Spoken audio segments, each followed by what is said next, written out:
Ladies and gentlemen, you're watching, yes, the Yankees Entertainment and Sports Network.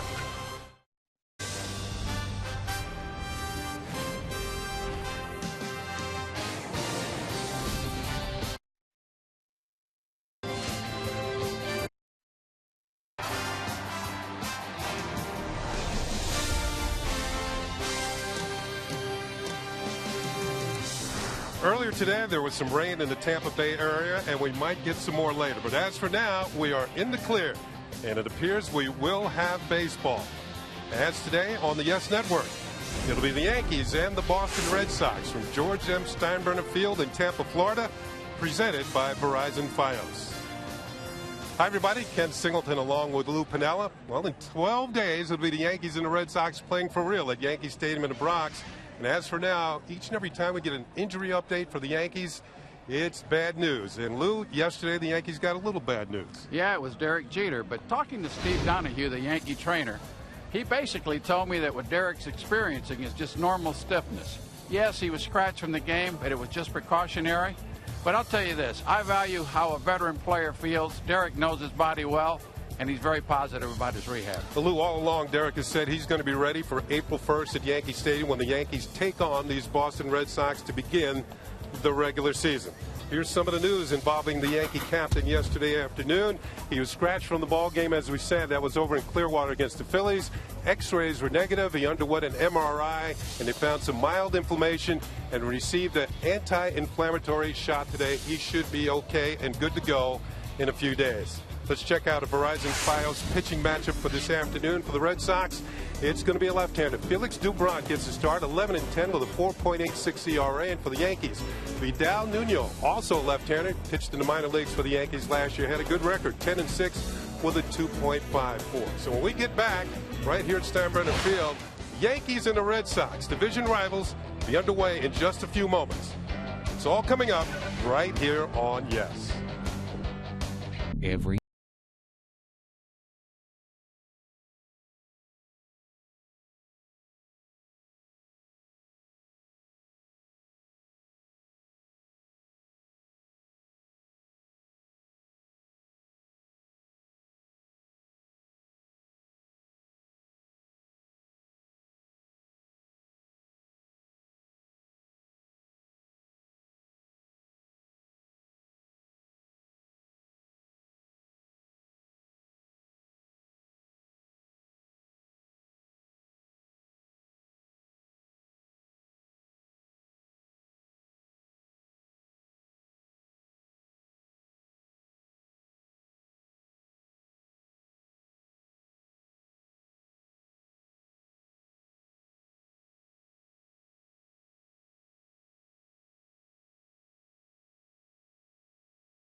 Today's Game on Yes is brought to you in part by Tri-Honda. Hurry to your local Tri-Honda dealer for great deals on the 2013 Accord. by IMG Academy Youth Sports Camps and Private Schools. Become more at IMG Academy. And by PC Richard & Son, the appliance, electronics, and computer giant. Well, as you can see, overcast skies here in Tampa today. As we mentioned in our open, a little bit of rain earlier today, but looks like we're going to have some baseball. And they are also calling for maybe thunderstorms tonight, Lou, but that's just the way it is around the Tampa area this time of year. And here is the Boston Red Sox starting lineup presented by Hyundai. At the very top is going to be Brock Holt. He'll be at second base. Daniel Nava will be at first base. Jackie Bradley's in center field. Mauro Gomez, the cleanup hitter, he'll be the DH. Mike Karp is in left field. David Ross does the catching. Ryan Sweeney will be in right field. Drew Sutton's in third. And Jose Iglesias will be the shortstop. On the mound for the Yankees today, Vidal Nuno, who was a Yankee minor leaguer a year ago and pitched right here at Tampa and did a very good job for these Tampa Yankees. And 4 games thus far this spring, 1 start, pitched very well. 12 strikeouts in 8 1/3 innings. Let's take a look at our scouting report on Mr. Nuno. TNT. He was dynamite last year at Tampa and Trenton, where he led all Yankee minor leaguers in strikeouts and earned run average. Then he went down to winter ball in Venezuela, pitched well down there, had an ERA about 2.5, and he is a strike thrower. He has very good control. He works quick. He's got a little cutter, a little fastball, throws a slider, and it really helps a young pitcher coming to camp when you can pitch winter ball.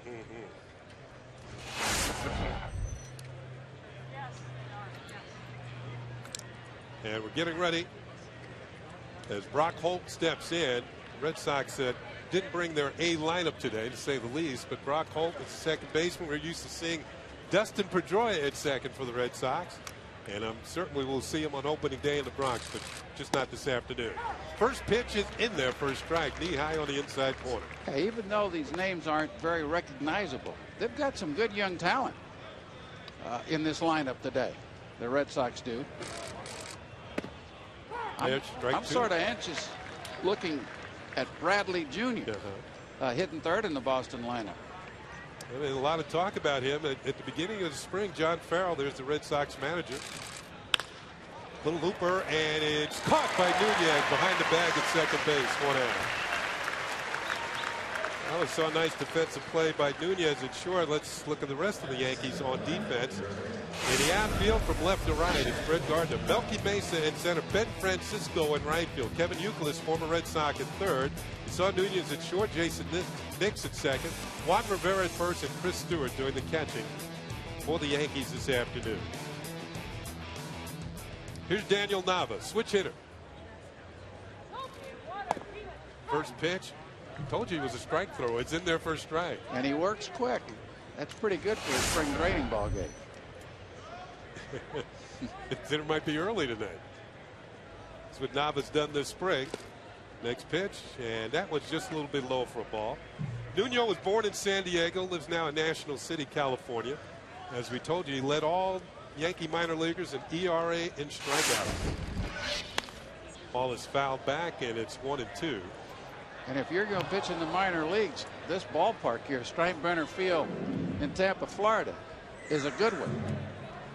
It's big, it's spacious, and it's very conducive to pitching.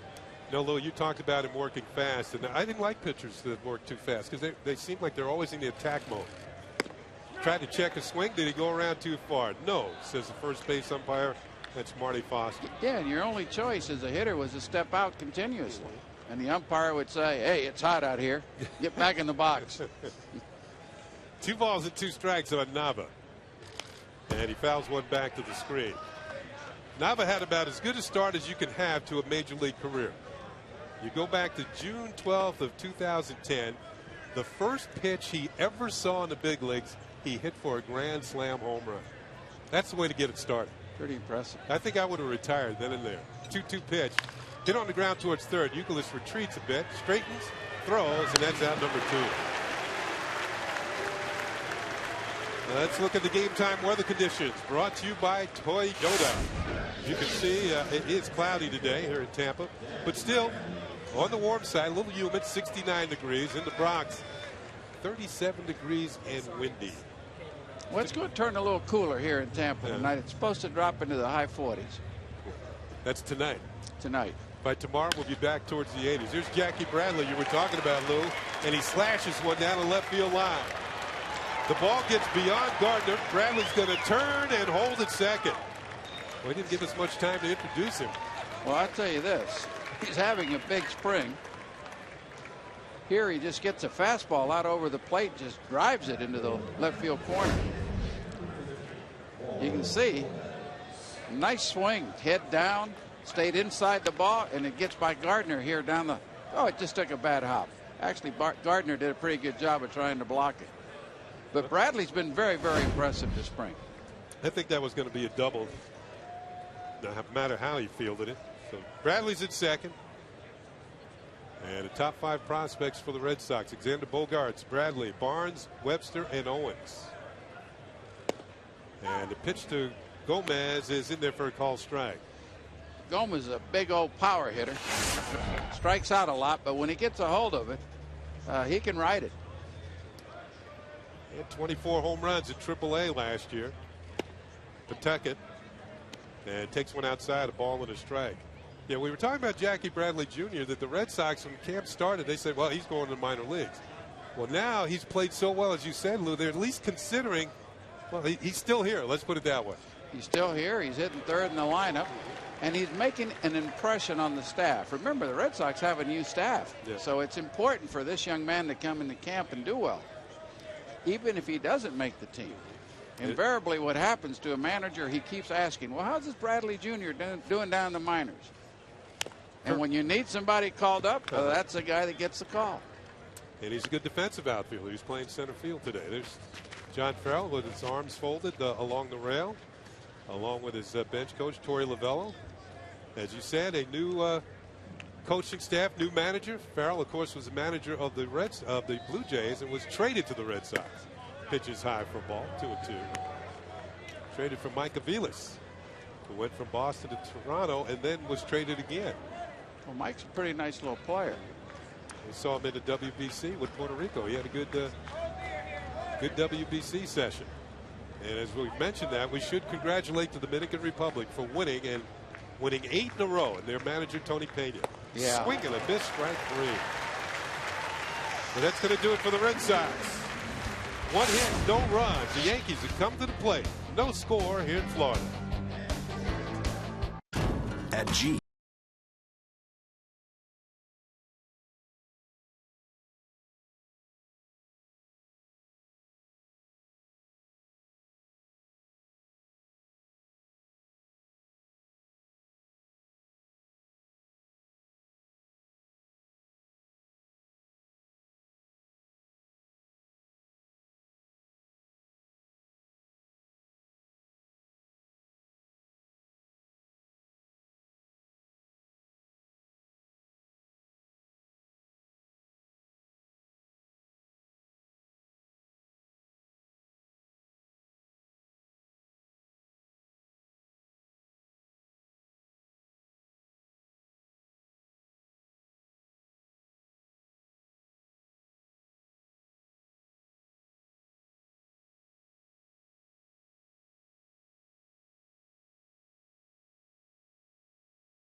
On the mound for the Boston Red Sox, and this is the Yankee starting lineup he'll be facing, presented by Lexus.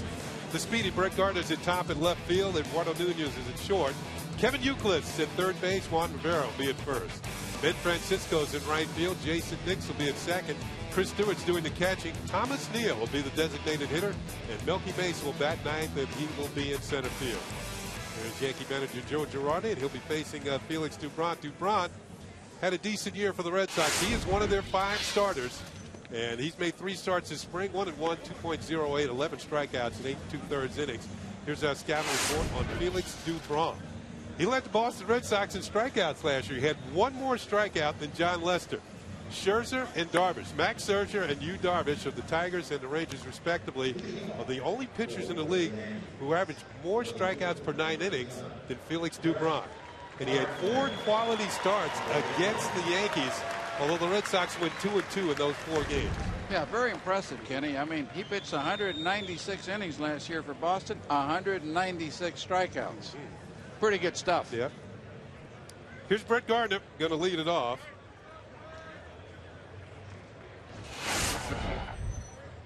Gardner's having a pretty good spring. Yeah, 326. I'll tell you one thing he's done, and he's shown us on a couple of occasions, been able to lay down bunts for base hits, 1 to the right side and 1 to the left. Yeah, he's taking all the way, and that pitch is in there for a strike for Dubron.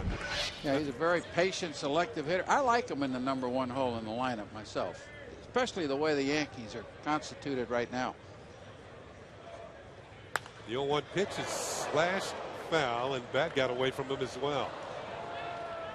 In the Yankee dugout, we hope everybody's okay. We can see the bat. There's Chris Stewart, who retrieved it, and they're going to get it back to for Brett Gardner. Oh boy. We see that. Where's the pine tar? Yeah, you know, I was thinking the same thing, or the rosin bag. I tell you, it's amazing how a bat can fly into the dugout that way and nobody get hit or nobody get hurt. Well, you notice if you look at the Yankee dugout, just about everybody's on the rail, so they ducked it, and hopefully everybody was watching the game, because sometimes, you know, players nowadays, they relax in the dugouts because of the railing out front. Pitch is high for a ball. Back when we were playing, there was no railing in the front. Well, not only that, but the dugouts were so much smaller. Yeah. And you were packed in. Remember going to Fenway or going to Tiger Stadium in Detroit? Tiger Stadium in particular, and Fenway. Fenway's still the same way. Gardner takes high, and the count is 2-2. You know, Dubron, not only does he have a good fastball, he's got a nice little slider to go along with it.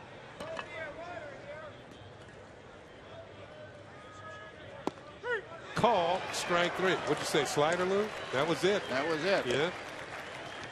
Short and quick. I think one thing with Dubron, sometimes his problem has been that he gets himself out of ball games. He uses too many pitches early in the game. Throws a lot of pitches. And all these pitchers are all on pitch counts. And you can see there just a quick darting slider right on the outside part of the plate. It throws a hitter.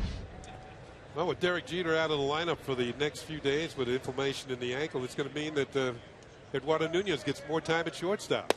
And he's taking a pitch for a call strike. He's been working. Eduardo has on his throwing motion from shortstop all spring. He fakes a bunt, takes a pitch for a strike, and it's 0-2. That's a tough thing to do, Kenny, in spring training, starting to change your throwing motion. Something you've been doing your whole life.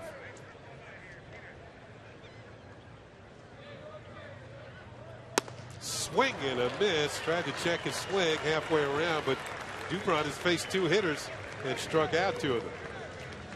Here's the Red Sox on defense. In the outfield, it's going to be Carp, Bradley, and Sweeney. In infield, third to first, Sutton, Iglesias, Holt, and Nava, with David Ross, the veteran catcher, behind the plate for Felix Dubron. And here's Kevin Youkilis.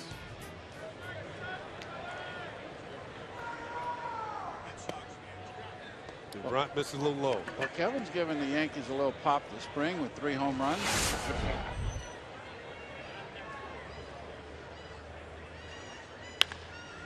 I will tell you this, if I were a hitting coach, I don't think I could suggest to any kid that hitting mechanic. It works for him. It's unique. It's almost like Ichiro style. You wouldn't suggest to anybody to hit like him either. But it works for these 2 guys. Ground ball to third. Drew Sutton across the diamond, and the Yankees go 1-2-3 here in the bottom of the first inning. At the end of 1 here at Steinbrenner Field, no score, the Yankees and the Red Sox.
For the second inning here at Steinbrenner Field and just down near the Yankee dugout, we have a special guest. It's Indra Nooyi, the chairman and chief executive officer of PepsiCo.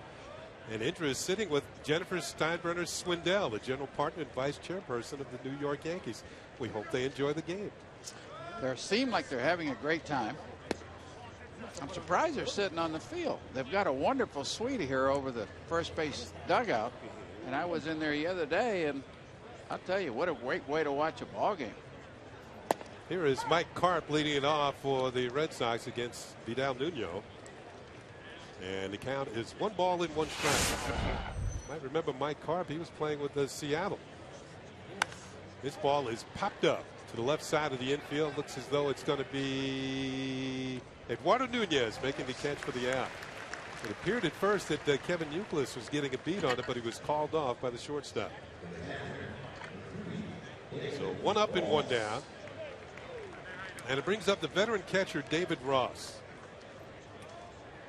This guy has been around the block, and basically he's been a backup catcher. Backup catcher his whole career, parts of 11 years at the big leagues. The Dodgers, Pittsburgh, San Diego, Cincinnati, Boston, Atlanta, and now Boston again. Yeah, he's got a little pop, Kenny. And at the same time, he's got some experience behind the plate, so he knows how to call a ball game, and he throws respectfully. Yeah, he backed up Brian McCann last year in Atlanta. Braves all-star catcher. There's a pitch for a strike, and it's 1-1. You're right. Nuno works quickly. And throws strikes, like you mentioned. These are the type of pitchers a manager likes, isn't it? You know, especially in spring training. These spring training games sometimes, Stewart, it wasn't the lightning 92 or 3-mile-an-hour fastball, because Nuno basically is in the mid to high 80s with his fastball. As you said, he throws strikes, and usually to good locations. And when you lead an organization in strikeouts and ERA, you've done some pitching. He pitched right here in Tampa at the beginning of the year, was promoted to Trenton, and he continued right where he left off here in Florida. Pitched very well in New Jersey. Yeah, that was a nice 84-mile-an-hour slider. National City, California. Ball's hit well in center field. Bentley Mesa on the move to his right and makes the catch for out number 2. Let's take a look at the bio of young Mr. Nuno. Born in National City, California, 25 years old. Attended Baker University in Baldwin City, Kansas. And he was originally drafted by the Cleveland Indians in the 48th round. The Yankees signed him as a minor league free agent. You know, it's amazing how crafty lefties can throw the ball in the mid-80s, change some speeds, cut the ball a little bit, drop down, yeah, and they can have long, good careers at the major league level. A right-hander does that. And he doesn't have nearly the success. Well, usually most of the time. They're still in the minor leagues. Here's Ryan Sweeney, the former Oakland A, takes a pitch down the stairs for a ball, and it's 2-1. Sweeney missed a lot of time towards the tail end of last year. He broke a bone in his hand, and I think that was in August. Didn't play for the rest of the year. Yeah, I think he was on the DL 3 different times with the Red Sox. He's had trouble staying healthy. Ball's hit in the air to left field. Retreating is Gardner, and he reaches up and makes the catch. The speed of Brett Gardner comes into play as the Red Sox go in order here at the top of the second inning. We're looking for a run. Can the Yankees get one? Why do I like this new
Joe Girardi will have CC Sabathia on the mound against these Red Sox at Yankee Stadium. But as for today, CC is standing by with our very own Meredith Marakovitz. Thanks, Kenny. I'm with CC Sabathia, who threw in a minor league game today. How did it go? Felt good. I had no pain through 90 pitches, so I'm excited. How much of that was it about you trying to work out some kinks from your previous start? It was, fastball command was something I wanted to work on from the last start, and it was a lot better today getting the ball into righties, and so we'll just keep working from there, and hopefully it gets a lot better. What do you need to do to feel good heading into opening day? What do you feel like you still need to work on? I feel pretty good. Fastball command, like I said, but health-wise, I feel great. So from that standpoint, I'm ready to go. At this point in time in the season, how much are you just looking forward to April 1st to come around? I'm ready to go, especially after today. Get one more start, a couple more bullpens, and be ready to go up north. When you look at this team and you look at the rotation, it's certainly being viewed as a strength, but with all the injuries and all the loss of power on offense, how much more pressure does that put on you guys? I think it's always a lot of pressure there to pitch well. I think, if guys are healthy or not, we have to pitch well to win. So the pressure is always there, and it's just going to be there for a couple more weeks, let these guys get healthy and, start banging again. Thank you very much. Thanks. Then up to you, Kenny. Thank you very much, Meredith. It sounds like CC's ready to go, Lou, and I don't think it's any mistake the fact he threw against the minor leaguers today and not against these Boston Red Sox. Well, he'll be pitching April 1st against the Red Sox in Yankee Stadium, so it's a good idea for Joe Girardi to pitch him down the minor leagues and not let these Red Sox hitters see him. Leadoff single by Juan Rivera. He's at first base. Here's Ben Francisco. And Francisco signed a few weeks ago when the Yankees started to have injury problems in the outfield. Veteran outfield. He's been around. And there's a toss over the first to check on Rivera. Francisco's been with Cleveland, Philadelphia, Toronto, Houston, and Tampa Bay. In fact, he was with Toronto, Houston, and Tampa Bay last season. Well, they're bringing in younger outfielders that are a little more athletic, which is something I do like. Now, are they regular players? No. Ground ball, and it's by the third baseman second on down the line. Rivera's to third, and Francisco races into second with a double. So the Yankees have runners at second and third and nobody out here at the bottom of the second inning. Sutton didn't look too sure of himself on that ball. Oh, that ball sort of snuck up on him over at third base. I thought he had ample time to get in front of it. But Francisco, good bat speed. Hits the ball down the line. Sutton grabs for it. Yankees have a good inning going. Here's Jason Nix. Second and third, nobody out. The Yankees threatening to get on the board here in the bottom of the second. First pitch is high and away for a ball. And I know Rob Thompson over there at third base wants to get these guys moving, scoring some runs. They've had trouble scoring runs here all spring, actually. You know, you talk about pitchers having a sore arm. It's not a bad thing when your third base coach has a sore arm. I like it. Ball is hit in the air to right field. This should do the job. Rivera is tagging at third. He scores. Francisco tags at second. He moves over to third.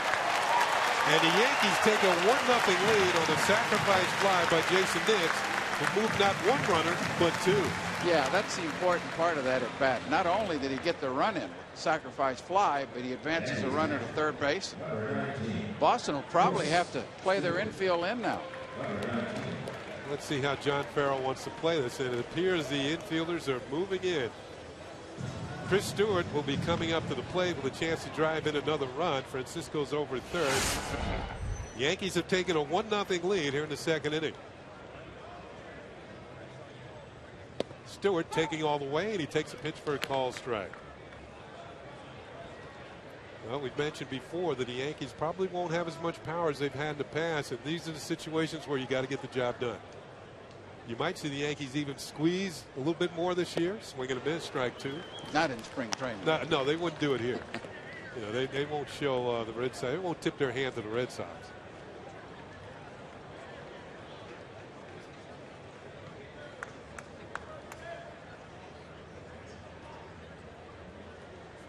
Stewart in the hole, no balls and 2 strikes. That's outside, 1-2. Now see where Stewart took that first fastball right down the middle with a runner on third. That doesn't sound like you, Lou. No, thou shalt not pass. No, right? if you get one down the middle, it's not getting by me. At least not without a hack. Hit hard, left field, base hit. Stewart gets the job done. Francisco trots home, and it's 2-0 Yankees. Situational hitting. Well, that's a good piece of hitting by Stewart. 2 strikes, didn't try to overswing. Got a good pitch to hit and lined it to left field. You see the catcher sitting right on the inside part of the plate. The ball stays down the middle. But Stewart didn't overswing on that, Ken. He just laid the bat head on the ball and lined it to left field for a base hit. And a nice compact swing. Here it is again. And he let the first one go, but not that one. No. Here's Thomas Neal, who's serving as a designated hitter for the Yankees today. And Neal fouls the first pitch off for strike 1. Neal signed by the Yankees as a minor league free agent. Spent some time with the Cleveland Indians last year.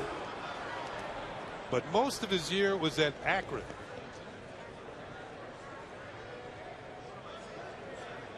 What did the Yankees bring to camp, Kenny? About 80 players or so? They're getting down there now. There's 49 left. 49 left. Yeah. Look out inside for a ball. I know who loves that as a traveling secretary. Inglewood, California. That's near the airport in L.A. Drafted by the Giants, traded from the Giants to the Indians, and signed with the Yankees January 18th of this year. Pitches low and inside. One thing that Neal is used to, Lou, he's used to winning. 5 years in the minor leagues. He's been on 5 championship teams at Salem, Augusta, San Jose, Akron, and Columbus. 5 times he's been on the team that's won the championship. That speaks very well for young Mr. Neal. Well, I'm sure he had some help. No question, but he's doing his part, obviously.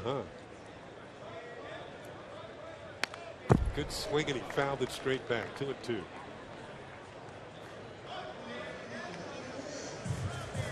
You know, there's a lot more scrutiny when you play on winning teams as opposed to losing teams, and you're expected to do a lot more things. You're right, because there's so many good players on those teams that the scouts are around, and if you can't get one, well, maybe we can pick this guy off.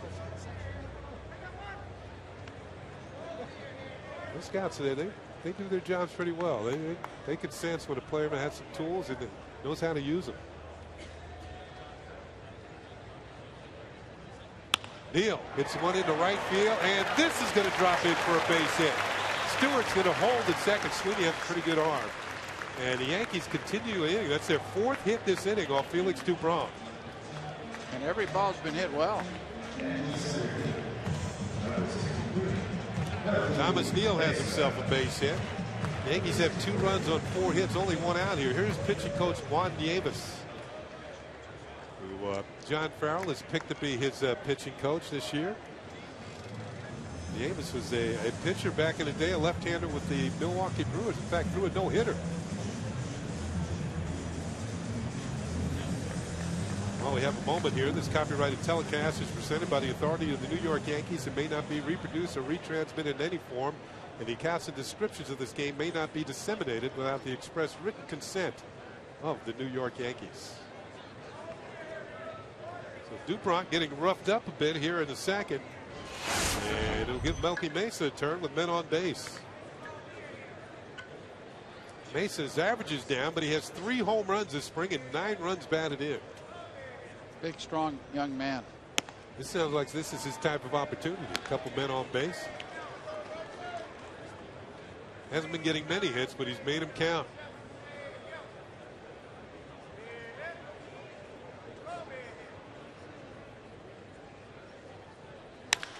Hit well to center field. Coming on is Jackie Bradley Jr. He has to play it on a hop.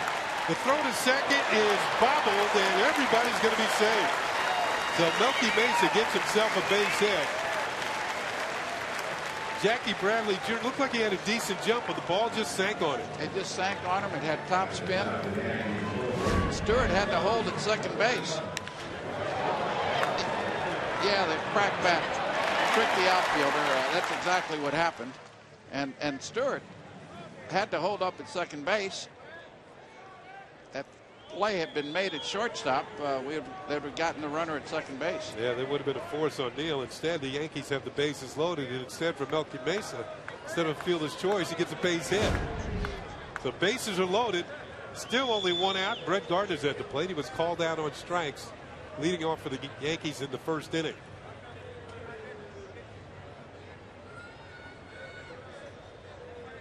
Curveball is in there for a strike. Yeah, just about every base hit the Yankees have gotten this inning have been off the fastball. We told you Dubron pitched well against the Yankees last year. 4 quality starts. It's more than anybody in baseball a year ago.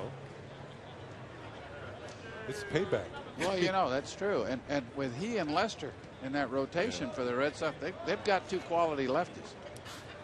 The rotation for the Red Sox would be Lester on opening day, Clay Buchholz, John Lackey, Ryan Dempster, and Felix Dubron. Pretty good. Yeah.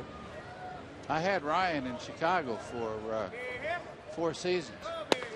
Inside, and it's a ball and a strike. He's a character. Dempster. The Red Sox signed him over the winter as a free agent to help fill out their rotation. 4 starts, 2.52 against the Yankees last year. Look at the batting average against. The Yankees only hit 182 against them. They've got to save some of these hits. They've got 5 this inning. Wild pitch back to the screen. Here comes Stewart. He scores, and it's 3-0 Yankee. The other runners also move up. Neal goes to third. Mesa goes to second. A rough inning for Felix Dubron. Well, this is a tough pitch for Ross to handle, the catcher. Short hops him, goes back to the screen, and Stewart scores easily. That ball hit all the way in the batter's box. Now with 1 out, the Red Sox are going to bring the infield in against Brett Gardner. The count is 2 balls and a strike. Curveball is low, and the count moves to 3-1.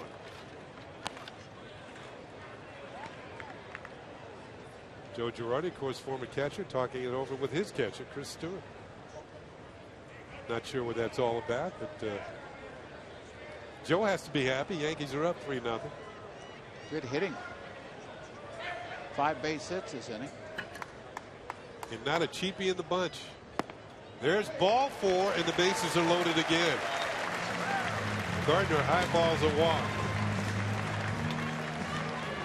You know, the Yankees are looking for a way to get Nunez's bat in that lineup, and this is a good opportunity for this young man to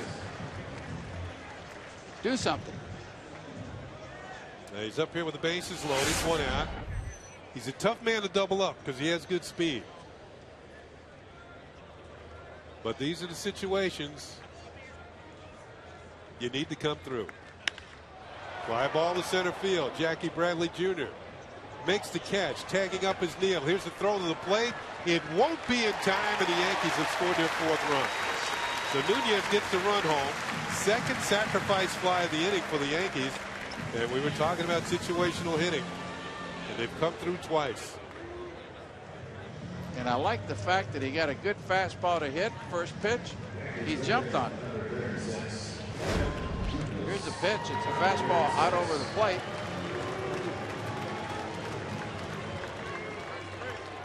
Yeah, Bradley Jr.'s throw almost hits Mesa at second base. Good piece of hitting by Nunez. All right, 2 down now for the Yankees. Youkilis to the plate. The Yankees have batted around here in the second inning and have taken a 4-0 lead. 2 on and 2 outs. Youkilis grounded to third his first time up. He's taking all the way, and it's in there for a call strike.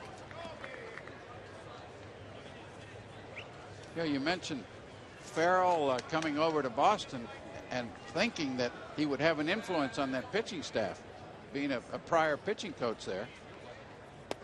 And you look at the stats here in spring training. They're first in ERA, they're third in strikeouts, they're first in opponent's batting average against. Pretty impressive. He had been the Red Sox pitching coach under Terry Francona. from 2007 to 2010. Of course, he went away to manage the Toronto Blue Jays. That's sort of strange that an organization like Toronto would let Farrell go back to Boston right in their own division. Well, they traded, and that's something that happened to you too. The player traded for you. I was traded across country. Well, you got a chance to come home, which was a good thing. Exactly.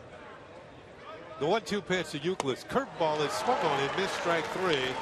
And that's going to do it for the Yankees here in the second inning, but they come up big. 4 runs on 5 hits. At the end of 2, it's 4-0 Yankees.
And finishing off the program that gets him ready for a consistent playing season. And so yesterday, his body was telling us, hey, we got to take a timeout, and how long that lasts and how that eventually affects when he'll be ready as an everyday player for us when the bell rings, is to be determined.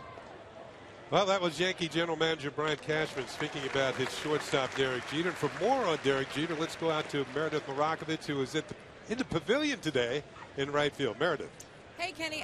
Brian Cashman was actually talking about the fact that Derek Jeter had a cortisone shot in that ankle today. So it'll be a couple days until he starts moving around again. And you really have to ask yourself, does this put him in jeopardy for opening day? Only 12 days left until opening day, and he has yet to play 9 innings in the field. And I'm sure if you ask Derek Jeter, and Brian Cashman will be the first one to tell you, if you ask Derek Jeter, will you be there opening day? He'll say yes, absolutely, with certainty. However, I think this Yankees organization is going to continue to try to take it slow with Jeter and make sure he's 100% before they run him out there and risk further injury. Well, I'm sure that the captain, he said all along he's going to be ready for opening day. And speaking of opening day, we just saw your piece with CC Sabathia down near the clubhouse. The big left-hander looks like he's ready.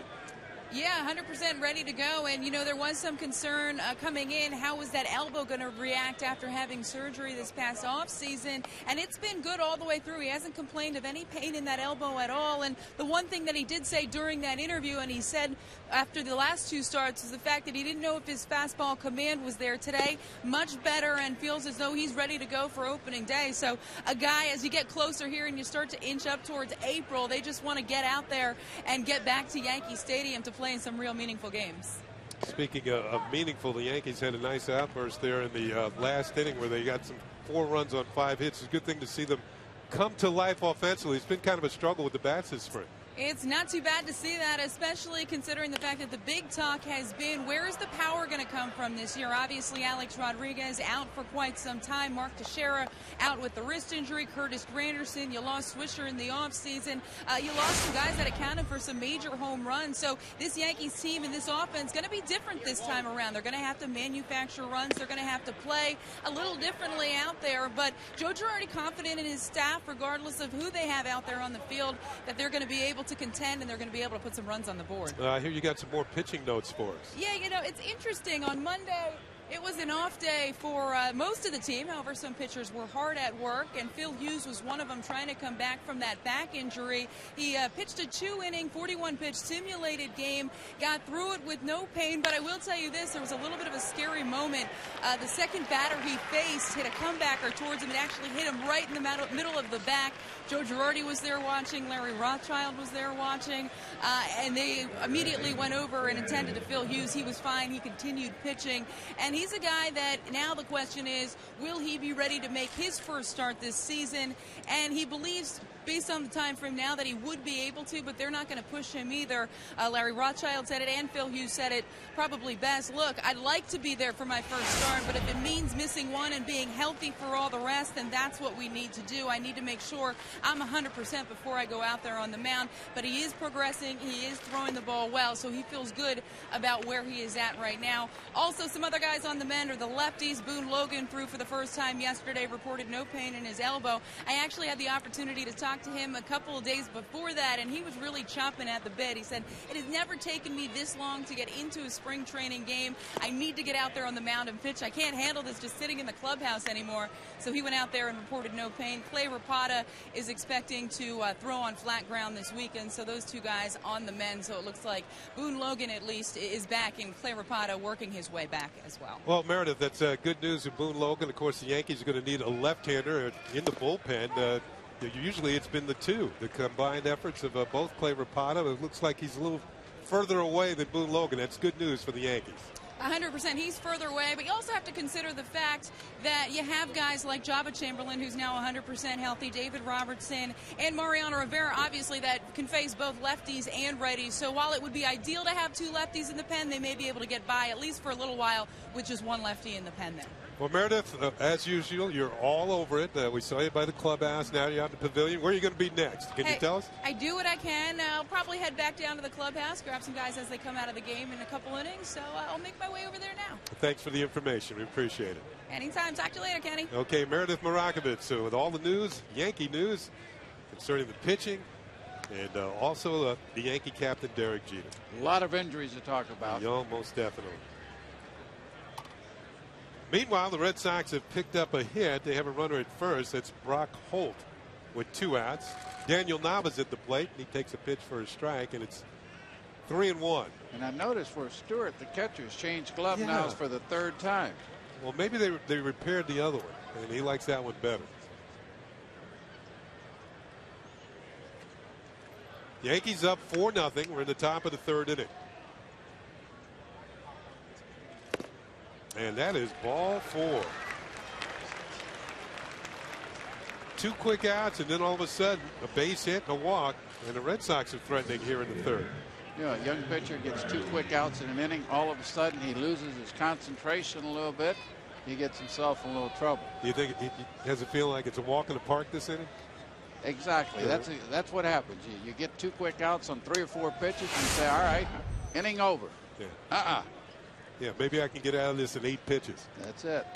Here's Jackie Bradley Jr. Had himself a double down the left field line his first time up, hitting .452 this spring.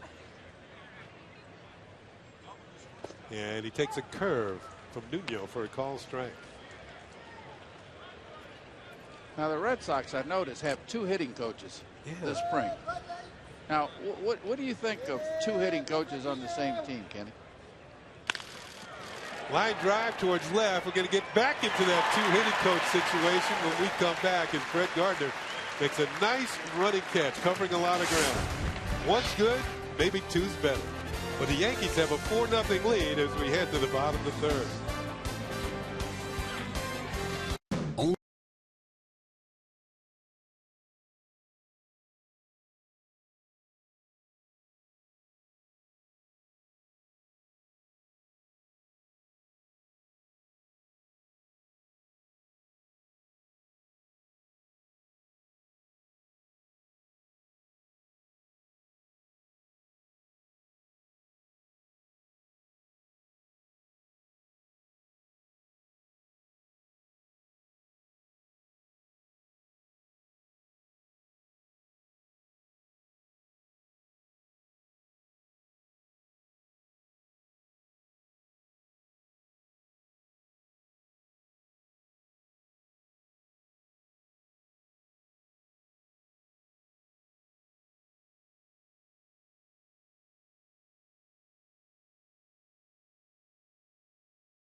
The upcoming schedule, Lou and I will be back here tomorrow night. A night game under the lights here at Steinbrenner Field. The Yankees take on the Minnesota Twins. Then on the 24th, it'll be the Yankees at 1:05 here at Steinbrenner Field against the Tampa Bay Rays. Houston Astros come to town for a night game on the 26th. And then the Pittsburgh Pirates at 1:05. We'll go back to it in just a second here. Yankees leading 4-0, bottom of the third inning. Juan Rivera got it started for the Yankees last inning with a solid single to center field. In fact, we're getting down towards the end of spring training. Rivera hits this one well to center for Jackie Bradley Jr. And he makes the catch for out number 1. Now, Pittsburgh is the last game here in Tampa. They play the Pirates on the 28th. Then on the 29th and 30th, the 29th, the Yankees will be at Nationals Park in Washington to take on the Nationals. That game will be on, yes, at 2:05, and at 2 o'clock the very next afternoon. The Yankees head up the Hudson River to West Point to take on the West Point Cadets. And that game also will be on, yes. Which should be very interesting. Pitch is outside for a ball. 1 ball and 1 strike on Ben Francisco, who had a double down the third base line in the second inning. He also scored a run. Dupont misses way outside with a curve. Well, after last inning where the Yankees teed off on that fastball, he's starting to change speeds a little more. Always a good idea. You know what, though? If you're watching from the bench, you got to figure he's going to change something. Oh, here's a good slider that's swung on and missed. 2-2. Boy, and the more you change speeds, the more effective your fastball becomes, Kenny. Yeah, it gives the hitter, it kind of gets the hitter in between. Boy, and you hate to be in between as a hitter. Well, especially a pitcher who had a good changeup. Those are the guys who gave me problems. Scotty McGregor. I didn't have to hit against him. You did.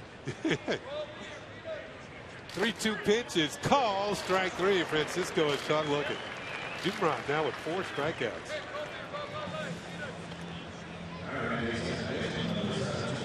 Scott McGregor was a left-hander for the Orioles back in the 70s and the 80s. And when you faced him, he didn't throw all that hard. And when you played the outfield behind him, it looked like every pitch was the same. And you'd stand out there in the outfield and say, how does he get people out? Had that really short stride, threw across his body, and he threw the changeup slower and slower and slower. He knew how to read the bat as well as any pitcher. He knew what the hitter was looking. He seemed to know what the hitter was looking for, and he went somewhere else. Yeah, he's a young man that we had here in the Yankee organization and traded him to Baltimore. Here's Jason Nix, who had a sacrifice fly to right field in the second inning. Drove in a run. And Scotty became a 20-game winner in Baltimore. 1 year in Baltimore, you all had, what, 3 or 4 20-game winners? I wasn't there yet. That was a little before me. Pitch to Nix. Curveball hangs high for a ball. Well, with Belanger at shortstop, Brooks Robinson at third, Paul Blair in center. Yeah, good defense behind those guys. Yes. Ken Singleton in right. Sometimes good defense. A 2-2 pitch now as the pitch is called a strike.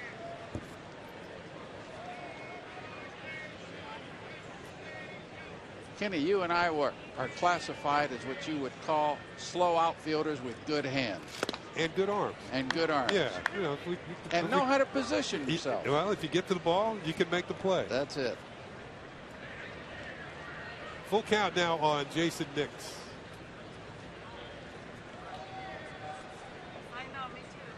Curveball lined in the left field for a solid base hit. So Nix has himself a sacrifice fly and now a base hit. 6 hits for the Yankees overall against Felix Dupont. I'll tell you one thing about Scott McGregor, though, as you watch his base hit move. Well, Nix really waits well on this pitch. Keeps his head down and lines it in the left field. Boy, to hit a curveball, you've really got to stay on it. You've got to see it out in front of you. You've got to see it again. I always thought McGregor was our best big game pitcher. We had a chance to go to the World Series in the playoffs. They lost the game to the Angels. As this ball has hit the left field, shouldn't start a story with 2 outs. That's a lesson for all of us. Fly ball to left field for the out, and that'll do it. We'll get back to Scott McGregor in just a second. Yankees get a hit, no runs. They lead 4-0.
Season tickets are on sale now. Benefits include savings off game day ticket price and postseason options. Season ticket plans are available on both a full season and partial season basis, but various options to fit what you're looking for. Buy your season tickets today. Call 212-YANKEES or log on to Yankees.com. We are in the top of the fourth. Mauro Gomez takes a pitch low from Vidal Nuno. As I was saying, Lou, about Scott McGregor, I thought he was the Orioles' best big game pitcher back in the day. And I'll tell you why. We blew a game with a chance to go to the World Series in the championship series in '79, and McGregor was scheduled to pitch the next day. And you can imagine how quiet it was in the clubhouse after the game. Pitch to Gomez is hit high in the air to left field. Gardner ranging towards the line, has room, and makes the catch for out number one. Well, McGregor gets up in the middle of the clubhouse. He's pitching the next day, and he says, I guarantee we will win tomorrow. We won 7-0. He shut him out. That's a very, very positive statement, especially after a big loss. I am not finished. We get to the World Series in 1983. We're up 3-1. Scott McGregor scheduled to pitch. As pitches in there for a strike to Mike Carter. As he finishes warming up, walks into the dugout at Veterans Stadium, the old vet. He looks at all of us and says, boys, the World Series is over. He shut him out 5-0. So only twice he made those stages, and both times he pitched a shutout. Well, one thing about Scotty.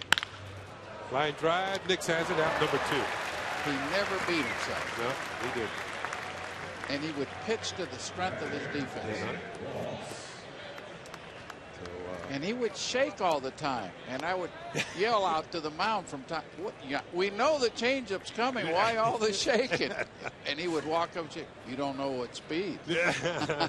Well, he had multiple changeups. That's it. Here's David Ross to catch it quickly. 2 outs. That's the end of the stories for this inning.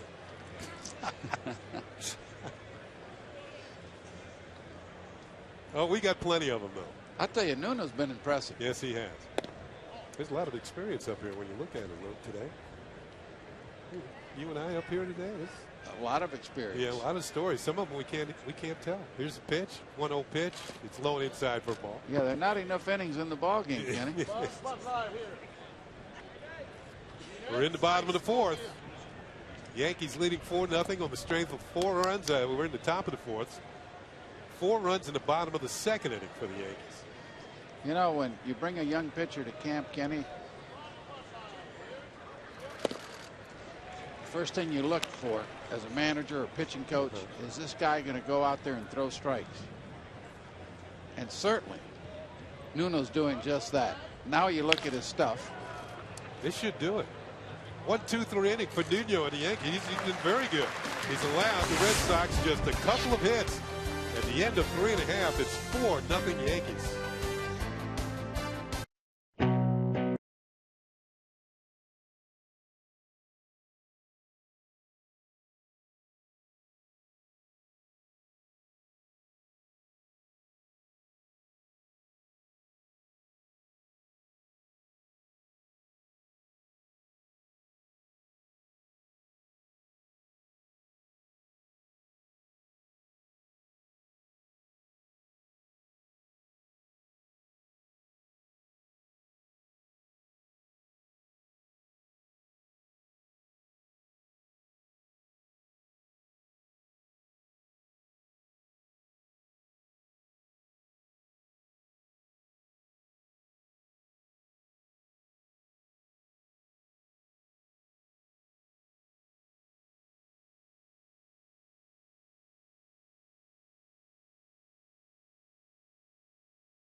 Boston Red Sox team scouting report brought to you by Tri-Honda. Well, slow starts. The Red Sox the last 2 years they've gotten out of the gates 4-10 and 2-10. So they have struggled right at the top of the year. 111 games missed. That's Dustin Pedroia the last 3 years. He's the player who makes their team go. Former MVP of the American League. He's missed 111 games the last 3 years, and they've got a new closer. Joel Hanrahan comes over from the Pittsburgh Pirates with a 98-mile-an-hour fastball and a nasty slider. He had 36 saves a year ago for the Pittsburgh Pirates. Yeah, I saw Hanrahan pitch in Pittsburgh. Really, really good arm, and he comes at you. Yeah. Well, the Red Sox certainly coming off a year where they finished in last place in the Eastern Division. 69 wins, 93 losses. Pitch to Neal is inside for a ball. The count is 1-1. Well, Kenny, I expect Boston to bounce back this year. I think they've got good talent, got a good rotation. Ground ball to short for Iglesias, and there's a throw on the first into. Well, the Red Sox, of course, after coming off that year in which they finished in last place, they fired the manager, Bobby Valentine. You can see the additions: Victorino, Hanrahan, Napoli, Dempster, Drew, Uehara, Gomes, Karp, and Ross. Subtractions: Cody Ross, Melanson, Loney, Matsuzaka, Aviles, Padilla, Cook. Well, a lot of moves in Boston. Logan Airport was busy this year. And sometimes when you make that many moves, it takes a while for that chemistry to come together. 9 players on either side coming and going for the Boston Red Sox. Stephen Drew expected to be the opening day shortstop, but he's suffering from concussion syndrome. He hit in the head with a pitch, and Iglesias might end up being the opening day shortstop. Well, I was talking to one scout a couple days ago here in Tampa, and he mentioned to me that if Jose Iglesias is a starting shortstop for the Red Sox, he's going to be the best defensive shortstop in the American League. Wow. That's how highly he thought of Iglesias. Fly ball to left field for Karp. And he makes the catch for out number 2. So Iglesias, he's known to have the good glove. It's all about the bat, but you know, you could carry a shortstop. I think what has happened over the years, Lou, you've had shortstops like Nomar Garcia-Parra, and Jeter, and Alex Rodriguez, Cal Ripken Jr. People looking for offense from that position. Well, back in the day, they used to have, you know, guys like Mark Belanger who were basically glove men. Louis Aparicio. Yeah, exactly. Omar Vizquel, especially when he was younger. Here's Gardner, 0 for 1. He's walked and struck out. Yeah, the shortstop position to me is a defensive position. It's the toughest position to play on the field. You can't bobble the ball. You can't stray the throws. Ball in a strike. You got to have range. Good hands. Good hands. Yeah, it's just a tough position, and it's amazing. The Yankees are trying to get Nunez reacclimated to the position because they want his bat in the lineup. The Red Sox want Iglesias' glove in the lineup. Inside for a ball, 2-1. Yeah, it should be a very interesting year, not only in Boston, but throughout the division. Well, usually every year the Red Sox or Yankees are picked to win the division. And this year here, I haven't seen the publications, but they'll start picking the teams, and I don't think that the Yankees or Boston will be picked to win this division coming out of spring training. Do you, Kenny? Ball hit on the ground off the glove of Sutton. No play for Iglesias. And I believe that's going to be an E5. There's I don't know. I think that some people might pick the Yankees. I don't think they'll be as confident as they have been in the past. As we look at this play, Sutton's had a rough afternoon over there at third. And I think the Blue Jays are going to get a lot of. They've made a lot of changes too. They'll pick them. Maybe some people might pick Baltimore. Coming off that good year last year. Tampa Bay with their good pitching. Joe Madden always seems to find the right formula. They've lost 200+ innings in Shields. That would concern me a little bit. I think he was basically the leader of that staff, even though Price won the Cy Young, and rightfully so. Do you think they have enough offense? I mean, if they have Longoria if all Longoria year, stays healthy, Kenny, I think that's really the key for them. Longoria staying healthy. Because their run scoring was down and their defense was down last year. Gardner's not going, in a swing and a miss by Nunez. Nunez had a sacrifice fly, run batted in last time. He's also struck out.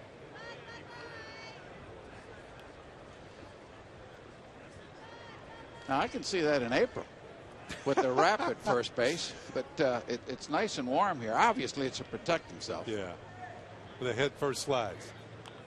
Boy, game has really changed. If you had done that when we played, people would have gotten on us forever. Yeah, but I wasn't going to be stealing bases like Gardner. That was not my job. I've never seen that. It's like something like an oven mitt. You know, if you go in the oven, you know, you got pulling something out a little hot, do some cooking over the winter. Yeah, here's what since 1989, Gardner's had the two top productive stolen base years. Well, Dubron, he's quick stepping or slide stepping to home plate, and you don't really see him do that very often. So obviously he respects Gardner's speed. You like to cook, Lou? You know, since I've been retired, Kenny. Yeah. I've been going outside to the grill. All right. Yeah, I really have. So you might need one of those now, oven mitts. Yeah. The bad thing is my wife's getting used to it. Yeah. Nunez has a base hit, keeps the inning going. Following the error by Sutton. This is why they like Nunez. Yeah, he's got a good offensive bat. He really does. I mean, he's got bat speed. Here he gets a good pitch up in the zone and just rips it to left field. But, you know, the ball jumps off his bat. He loads up really, really well. And he's got the bat speed to hit a fastball. When you can do that at the big league level, Kenny, you can hit. Yeah. You get yourself in some hitting counts and just look for it. That's it. Here's Kevin Youkilis, 0 for 2. He's grounded third and struck out. But now he's got 2 men on with 2 outs. The Yankees threatening again here in the 4th. They already lead at 4-0. And he takes a pitch for a called strike. Yeah, talking about cooking, the last couple nights I've had swordfish on the grill. Ooh. And last night stuffed flounder. How about that? Eating healthy. Eating healthy. Yeah. Spring training food. The 0-1 pitch, and that is in there again. 0-2. Now the crew is wondering, Lou, are we all invited over tonight? Do you have enough swordfish or flounder? I'll take you all out to the Outback or some other place to eat. We got to get you a bigger grill. The 0-2 pitch, and that is high. 1-2 to Euclid. Yeah, I don't mind getting in the kitchen every once in a while. Yeah. I don't mind the cooking as long as I'm not handed the dishes. You know what? If you cook, you shouldn't have to clean up. There you go. How many hours are you going to spend in the kitchen? The runners are going. The pitch is fouled at the plate. Yankees with plenty of speed on the bases with Gardner at second and Nunez at first. And to Nunez's credit, when Gardner took off, he was not left at the station. He was on his way to second. Well, Gardner gets a really good jump, and so does Nunez right behind him. No throw. You know, that's a good idea, obviously, when the third baseman doesn't cover, especially if the runner at first base or at second base, I'm sorry, has a good lead. Just hold on to your position. If you do, you just throw behind the runner. You've got a better chance than trying to get the lead runner at third. Ooh, ripped foul behind third base coach Robbie Thompson. Yeah, especially with a right-hand hitter that can pull the ball. I always encourage my catchers to try to throw the ball behind the runner if they possibly could. Not open up the third base hole. Veteran David Ross calling the signals for Felix Dubron, who's still in there. Dubron has allowed 4 runs on 7 hits thus far. Curveball is swung on and missed. Strike 3. A good hook. The Yankees lead 2 on here in the 4th. 4 innings have been completed. It is 4-0 Yankees.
Rounding into regular season form as they welcome Joe Mauer and the Twins for a primetime battle under the lights of Steinbrenner Field. Yankees baseball continues tomorrow at 7, only on Yes. Top of the 5th on our Audi scoreboard is 4-0 Yankees. And joining us in the top of the 5th, as usual, during spring training contest, the manager of the Yankees, Joe Girardi. Joe. Kenny, Lou, how are you? A very affable manager of the Yankees. Let's talk about the pitchers on the mound right now. Vidal Nuno has been doing an excellent job this spring. All spring long. And you know, he really pitches. He's got 4 pitches that he goes to. He changes speeds. He's going to pitch in and out. You know, he's just, you know what? He's one of those guys that's a crafty left-hander that it seems like the game has gotten away from him a little bit. You see a little more power in the left-handers. He's one of those crafty left-handers. Well, Joe, we've been talking about the Yankee offense. Everybody's saying that it might be down this year, but you had the type of inning in the second inning that 4 runs on 5 hits and some good situational hitting. Yeah, and you know, we're going to have to do that. I mean, that's the bottom line, and we're going to have to be able to go to first to third a little bit better and score on every single. You know, when there's a runner on second, they're going to have to be able to get him in, and we're going to have to steal some bases and do some different things. But you're still capable of scoring runs. You just do it in a different way. Now, you think everybody's asking, is they going to put more pressure on the pitching staff? What do you feel? Well, no, I think a pitcher wants to throw a shutout every time he goes out there. I mean, I think that's the bottom line. And, you know, these are not these guys' first rodeo. These guys have been around, and they understand that there's going to be times where you get runs scored for you, and there's times that you're not. Just go out and do your job. Whoa, tough play for Nunez. The ball gets by him, and that might be a base hit for Drew Sutton. Ball was hit like a rocket. We'll see how they score it. That's a tough in-between play for an infielder. Yeah, you don't have time to really go in or out. You pretty much have to just take a chance where you're at, and it's a tough play. Yeah, we got the replay coming up right now. First of all, it might have been some overspin, and yeah, it looked like it took a funny hop when it got to it. Yeah, it did, and I think it's the overspin. He got jammed a little bit. All right, so 1 on 1 out for the Red Sox. You know, that's a good point, Joe. Ooh. Infielders can get jammed also. Yeah, I mean, they can get to where they think the ball's hit harder. You see it a lot with pitchers. Those line drives that come up the middle and they think they're whacked and they're soft liners and they get by them. It can happen to an infielder as well. That's been scored in error. So it's an error on the shortstop. Tough score. I don't think I agree with that one. Well, we need to work on double plays. There's anyway. a redemption, though. There's a redemption. There we go. Joe, thanks a lot. Thanks, guys. I love the quick ones. There you go. The Red Sox do not score here in the top of the 5th at the end of 4½. Yankees are up 4-0.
Juan Rivera leading it off for the Yankees here in the 5th. Picks on the first pitch and flies out to Ryan Sweeney in right field.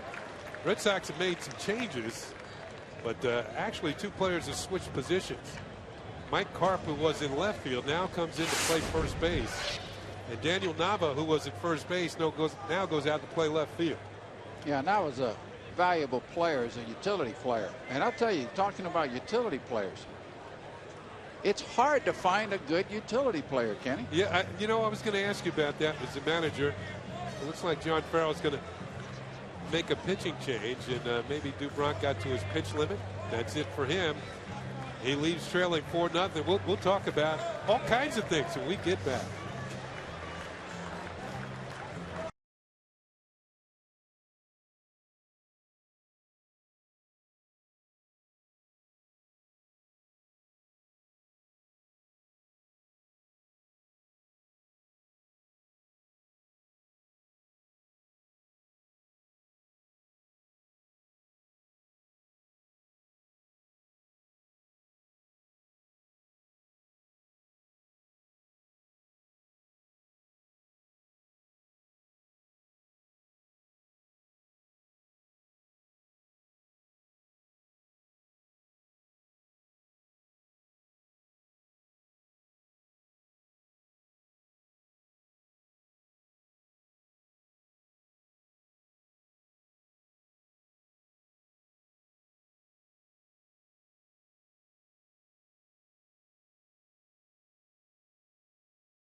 New pitcher for the Boston Red Sox is Andrew Bailey. And Bailey, so far this spring, 6 innings. And last year he was a closer for the Red Sox coming over from the Oakland A's. He suffered a thumb injury, had to have surgery, and missed quite a bit of the season. First pitch is on the ground off the bat of Ben Francisco. Throw across the diamond is in time, and that's the second out of the inning. Well, I'll tell you what, Kenny, with Bailey, we had 81 saves at the big league level, and Hanrahan, the Red Sox are pretty well set there in late inning situations. Yeah, Bailey now is going to be the 8th inning guy, and then Hanrahan's going to take over the closer's role.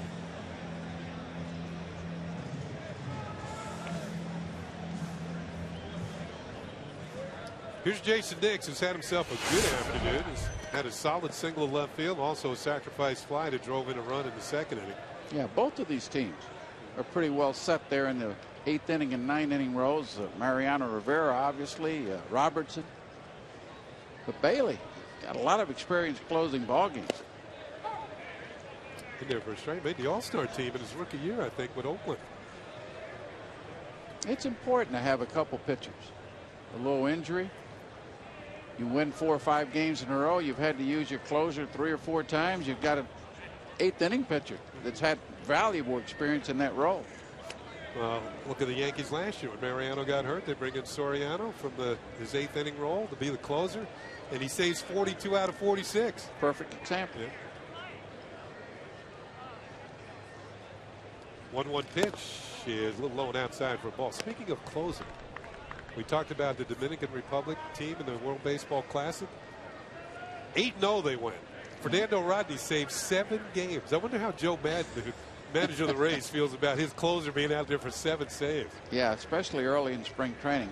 If he had been in these games in spring training, if he'd have gotten an opportunity to pitch 2 or 3 times. And he wouldn't have been closing games. He wouldn't have been closing games. You know, no pressure in the 4th inning. There's big time pressure closing out WBC games. There is David Robertson, speaking of late inning pitchers. He's warming up. curveball is swung on and foul tipped into the glove of Ross. The Yankees go quickly here to fifth. Nothing across. It's on to the 6th inning. The Yankees have a lead. The new Honda Civic.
Brought to you in part by the Chevy Cruze. Cruze offers an EPA estimated 38 miles per gallon based on EPA estimates. Visit fueleconomy.gov for details. New pitcher for the Yankees. David Robertson is in the ball game. And he usually shows up around 7th or 8th inning. And that's what he's done so far this spring. A strikeout per inning. He usually is right around there during the course of the regular season. Here we are in the top of the 6th, and we're going to bring in our Jack Curry. And Jack is joining Lou and myself here in the booth. And Jack, I know the big news has been, and the concern has been Jeter's injury from yesterday, and well, not so much injury, but you know, trying to heal that injury and the subsequent surgery over the winter. Right, Kenny, a setback because he felt some stiffness in it, and it's diagnosed as mild inflammation. He gets the shot today, the cortisone shot. And Brian Cashman, being very honest about Jeter's situation, said, listen, I'm not going to stand here right now and tell you he's definitely going to be ready for opening day. There's a possibility they'll have to put him on the DL. And just some things to know about that is they can backdate that. But if they decide that they're going to start the DL to begin the season with Jeter, he'll have to miss at least 6 days because you can backdate it to March 22nd. Which is 9 days before the Major League Baseball opener. It's 10 days before the Yankees, but they go by the Major League Baseball opener, which is March 31st. So, but here's the other thing. He couldn't play in a game down here while he's trying to rehab. He'd have to play in minor league games. The pitch is in there to Brock Holt for a strike.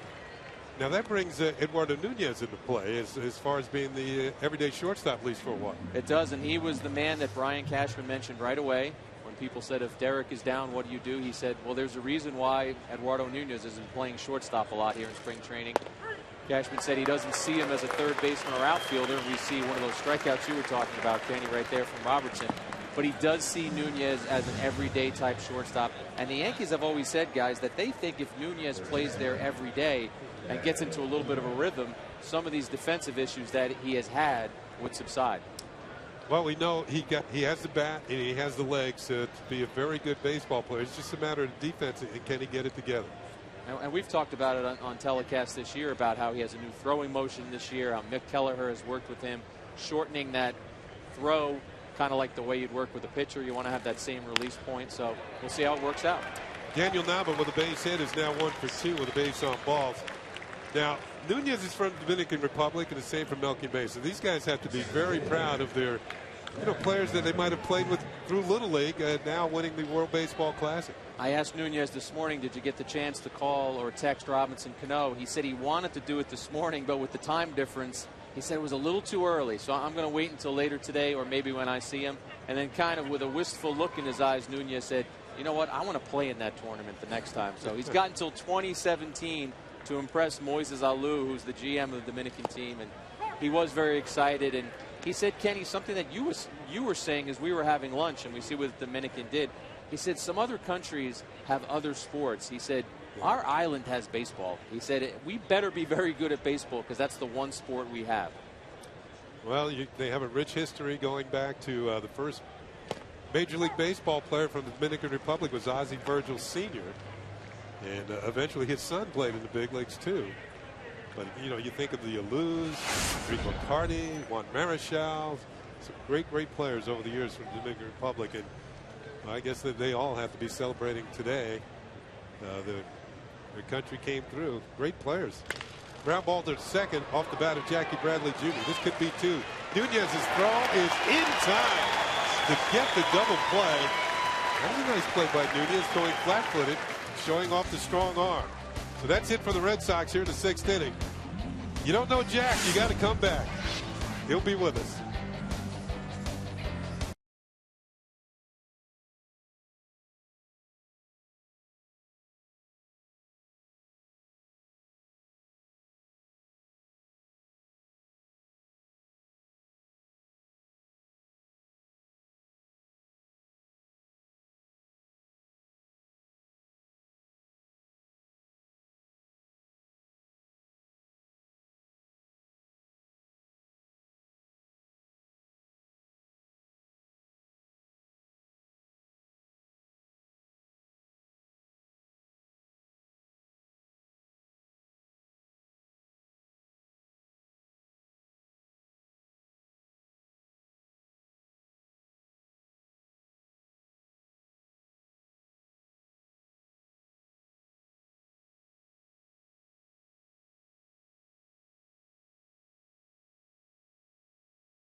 Play by the Yankees to end the top half of the 6th inning. It really was, Kenny.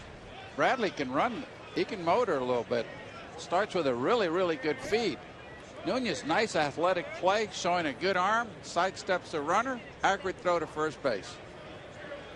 Well, that's basically flat-footed. That shows he's got a pretty strong arm. Bradley was definitely out that end of the inning. New pitcher for the Red Sox. Their closer, Joel Hanrahan, comes over from the Pittsburgh Pirates. And he's giving up a few hits. It doesn't matter so much in Florida, but when he gets to Boston or opening day in the Bronx. Well, it's one thing for sure. It's a little different pitching in Fenway than it is pitching in Pittsburgh. 4-0 Yankees, bottom of the 6th inning. Jack Curry along with Luke Padella and myself. And Jack, Lou and I earlier in the game started to get into the role that the Red Sox have taken on with their coaching staff, dual hitting coaches. Some teams are starting to do that. The Red Sox have Greg Colburn, and the assistant is Victor Rodriguez, as Stewart grounds out for the first out. Yeah, I want to say that you might have at least 10 teams in baseball, maybe more, who have gone to that. I don't have a list in front of me right now, but I have read into it, and a lot of teams have said the idea of having another voice is a good way to go, and that you're dealing with players who are making $10, $12, $15 million a year. And if you could hire one more coach who maybe sees something that the other hitting instructor doesn't see, or another voice, why wouldn't you do that? The one thing I would say to that is the regular batting coach or the full-time batting instructor, the guy who's there, has to be very comfortable with the assistant, because I assume you want to be sending the same message. You don't want to be sending different messages to your hitter. Yeah, there could be problems with that, too. And, you know, the hitting coaches look at so much film. So one guy could basically handle the film part of it. Another guy can handle the instruction part of it. Look, when we played, if you took 20 or 25 swings a day, it was too many. You needed a hot cup of coffee and 20 swings, and you're ready to go play, right? Now, you've got the flip drills. You've got the indoor hitting facilities, which we didn't have. So it's a lot more work, and I can see where a couple hitting coaches would fit the bill. And certainly the video that we did back in the day. How about that? It just started to come in towards the tail end of my career. A lot of video work. Here's Thomas Neal. He's had a single and a run scored. See, I happen to think that major league hitters today, at least a good portion of them, take too many swings. I really do. And I say that because you develop a batting practice swing. Instead of a game swing. Instead of a game swing. Ball gets on by the first baseman, Mike Carp, and heads into right field. We'll see how they score this one. And Thomas Neal's going to reach safely. That was an Olay play by the first baseman. Yeah, why get in front of it in spring training? Yeah, this ball has some top spin. Olay's it. That's an error. I got to go an error too. And that's what it is. E3. Second error on the Red Sox this afternoon. Kenny, piggybacking on Lou's point, Joe Torre used to say the same thing when he managed the Yankees about players taking too many swings. Sometimes he would, on a Sunday usually, no batting practice. He would say, I don't want anybody taking batting practice today. He wanted guys to rest, or he wanted them to get out of some sort of funk that they were in. But Lou, he felt the same way that you did, that sometimes too much was not good. Here's Melky Mace as a single and is flied out to left field. Now, when Lou was managing, it was like having two hitting coaches. The one that was hired and then Lou. Well, here's a force at second on Thomas Neal. But I work with the guys that hit 300 and hit for power. The hitting coach worked with the other guys. Yeah, the guys who were struggling. That's it.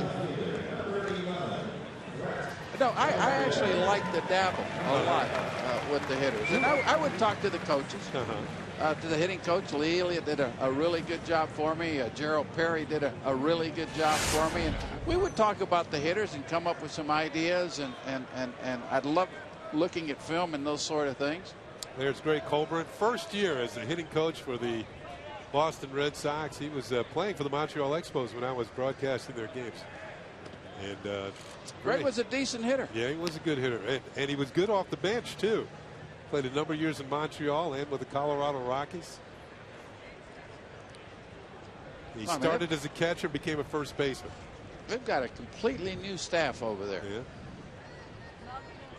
Here's Brett Gardner, who is 0 for 2 with a walk today. The runner goes. The throw to second is in time. They got him. Melky Mesa thrown out, attempting to steal by David Ross. And that's it for the Yankees here in the 6th inning. And at the end of 6, the Yankees on top by 4. It's 4-0 New York.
battle Dirk Nowitzki and the Mavericks in Big D.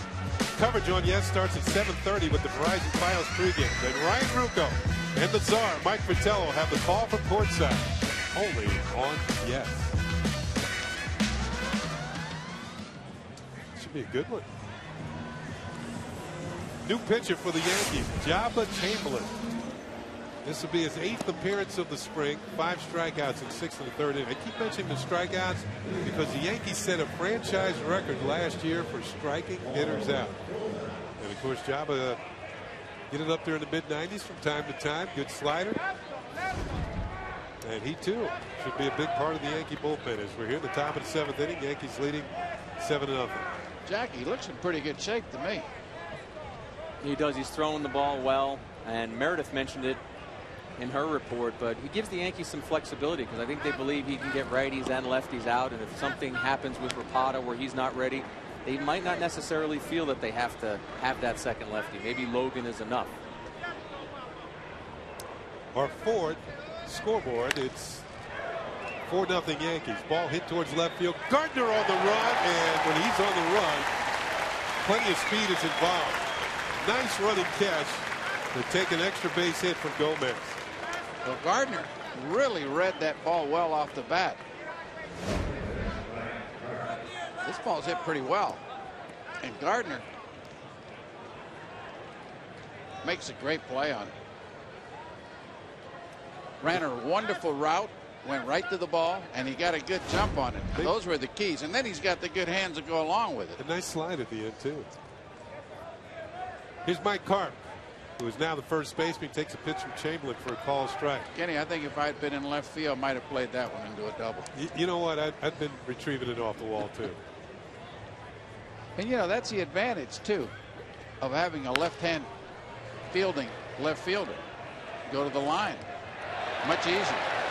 Right-hander's got to reach across his body. That's why I enjoy playing right field more than I did left. 0-2 is the count on Karp. Plus, when you played left field, it was a longer run. Back to the dugout. To the dugout, yes. A ball with 2 strikes on Karp. Now, Jack, I saw Curtis Granderson today. I had a chance to say hello. He still got the brace on his arm, but you saw him in the clubhouse. He was in the clubhouse, and he and Brennan Bosch were in a deep discussion for a while. So they were in the same organization, so you know there's some history there. And I'm sure Bosch, trying to learn his way, just wanted to pick Curtis's brain a little bit, and no better guy to sit down and get the ins and outs from. And so he and Curtis Granderson were having a deep discussion there. As everything else was going on in the clubhouse, it was as if these two guys were in a library. They were speaking softly and getting a lot done. Chamberlain picks up his first strikeout. Looked like an off-speed pitch and puts away Mike Karp. Now to bring up the catcher, David Ross. You know, last year this time, Jabba was on the disabled list. And nobody knew the extent. Well, they knew he was seriously injured with that trampoline injury, but they didn't know when he was coming back. And a lot of people thought he wouldn't pitch at all last year, and he kind of surprised everybody, Jack. It was great rehab for him to be able to come back the way he did. I remember the day Brian Cashman made that announcement in the dugout. Very somber tones as he talked about the injury and how serious it was going to be and how hard Jabba had worked to get back, and now to have that freak accident. So you're right, Kenny. Worked hard to get back and looks very good so far this spring. It looks like he's having an easy inning here. Fly ball to center field of 1-2-3. That's it for the Red Sox. The top of the 7th inning stretch here at Steinbrenner Field.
Thank you.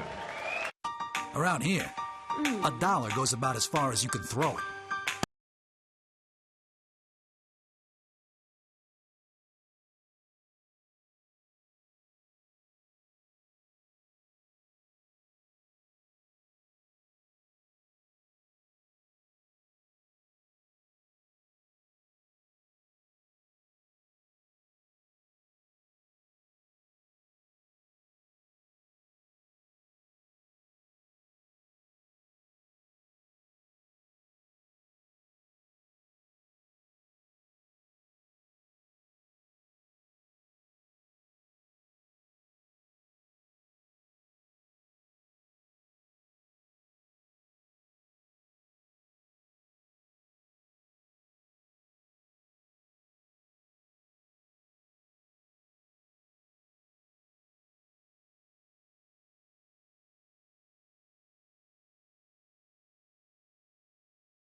Well, tomorrow night, the Yankees host the Twins in another spring training battle here at Steinbrenner Field.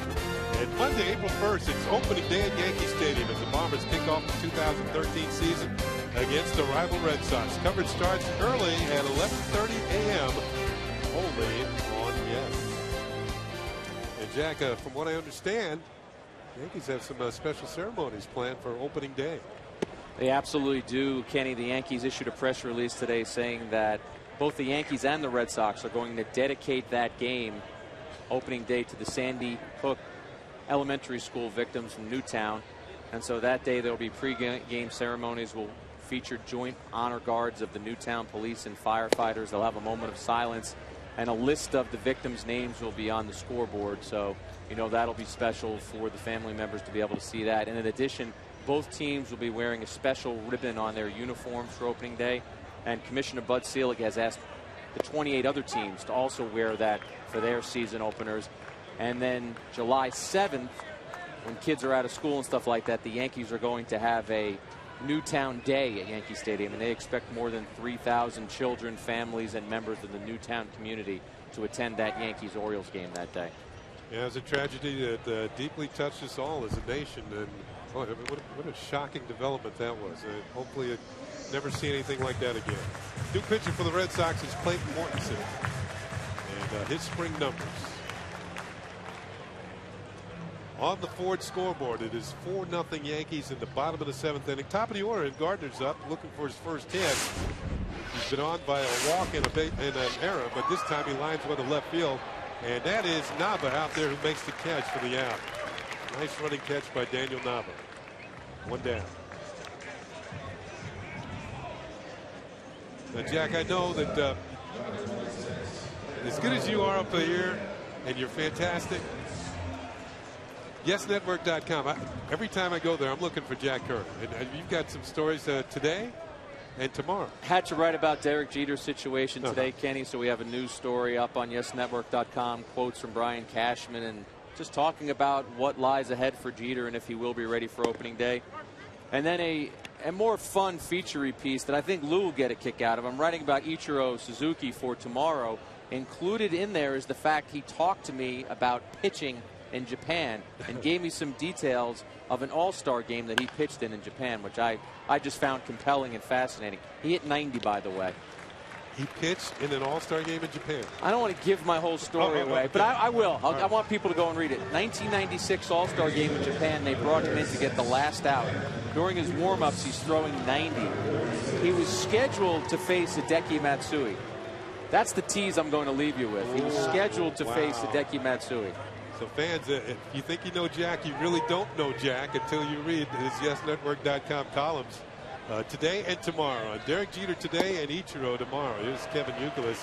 Swings and misses, and it's strike one. Youkilis is grounded third, struck out twice. When I had Ichiro in Seattle, over from Japan, he had one of the top 2 or 3 throwing arms in right field, American League.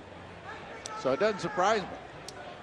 You know, the Yankees did something today that I haven't seen very often. They took infield as a team, and Ichiro was throwing from right field. Look, he's still got that arm. Yeah, he takes a little longer to get rid of it. But, yeah, he still has a good arm. Youkilis trying to avoid the hat trick here. I remember one play we were in Oakland. And I was sitting over in the first base dugout. Ball's hit the right center field. And I'm thinking first to third. Very easy for the Oakland base runner. And I see the throw coming in to third base. And I said, what's Ichiro doing throwing to third base? And lo and behold, he throws a runner out. My jaw dropped. It really did. He knew what he was doing. You know what? There's a difference between you, Lou, myself, and Ichiro. Ichiro got to the ball quicker than we did. Wow. Wouldn't it have been fun to run like that? Oh, yeah. I would have taken it just for 1 week. Just to know how some of the faster guys in the league lived on an everyday basis. 2-2 pitch on the way to Youkilis, and he pops it up. Jack, we want to thank you, and also telling the fans that check out YesNetwork.com for your columns today on Derek Jeter, and tomorrow on Ichiro, right here in Steinbrenner Field. The Yankees lead 4-0. Thanks again, Jack. The Chevy Malibu offers an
Yankees leading 4-0. Red Sox only have 3 hits. They made a couple of errors.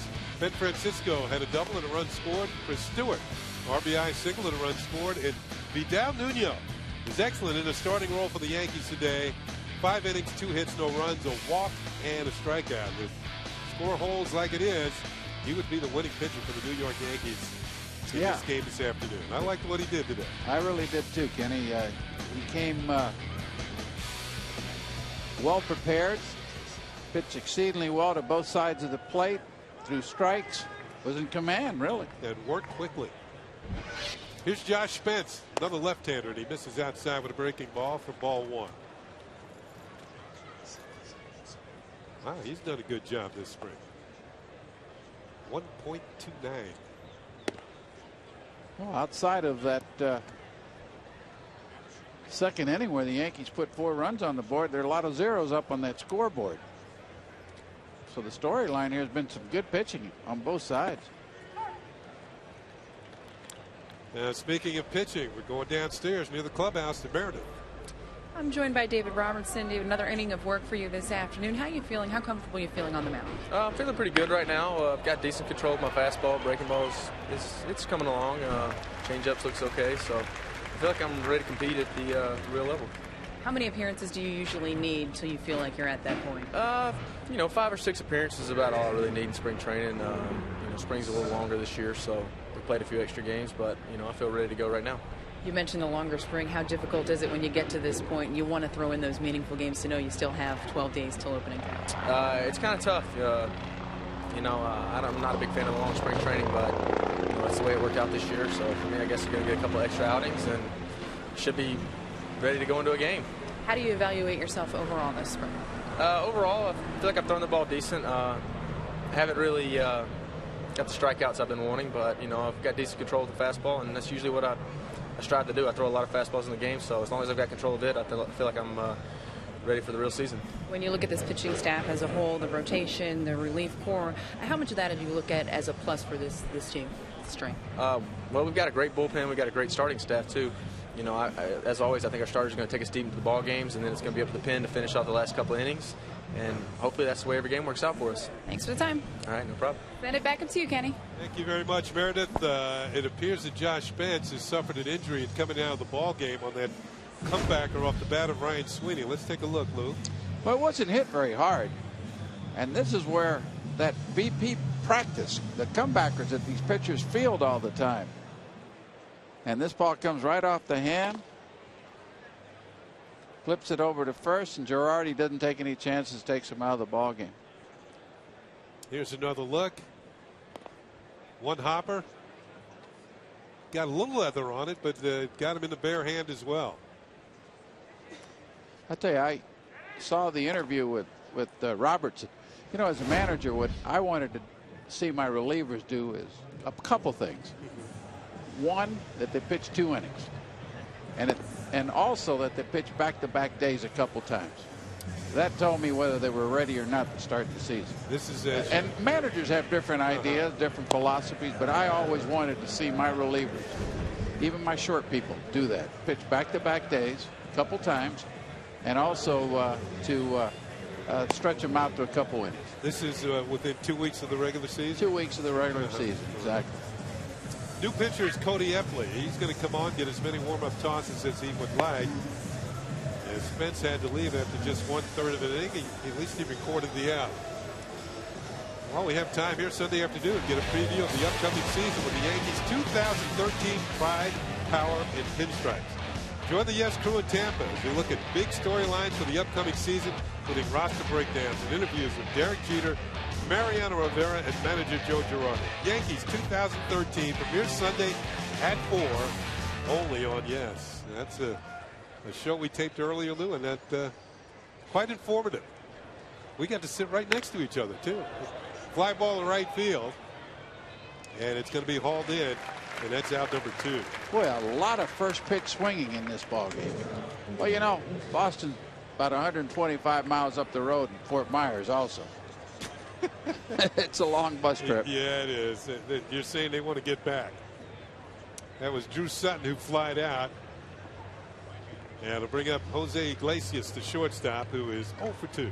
Grounded to third, then grounded into a 6-4-3 double play. The Yankees have turned a couple of double plays this afternoon. The Yankees have made several changes.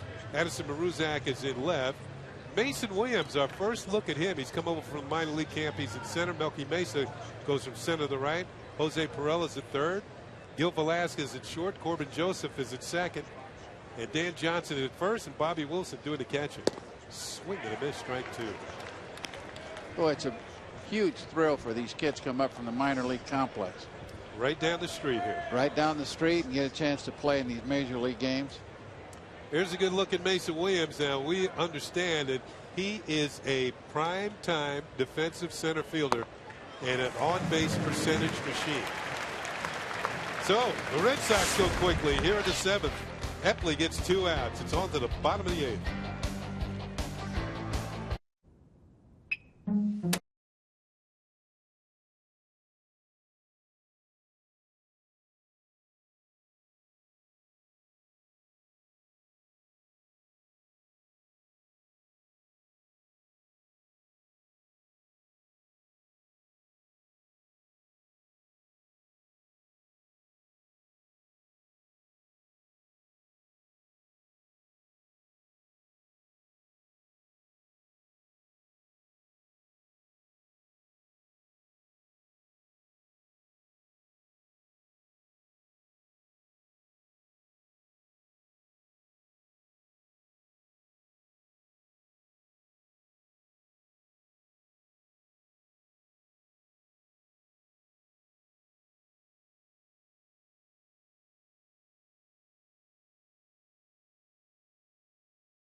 Fans, this season the Yankees are pleased to introduce the New York Yankees Ticket Exchange by Ticketmaster, the new official resale marketplace of Yankees and Yankees.com.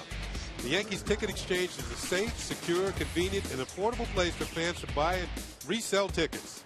Visit Yankees.com/Ticket Exchange today to buy and resell your tickets. New pitcher for the Red Sox, tall left-hander Andrew Miller.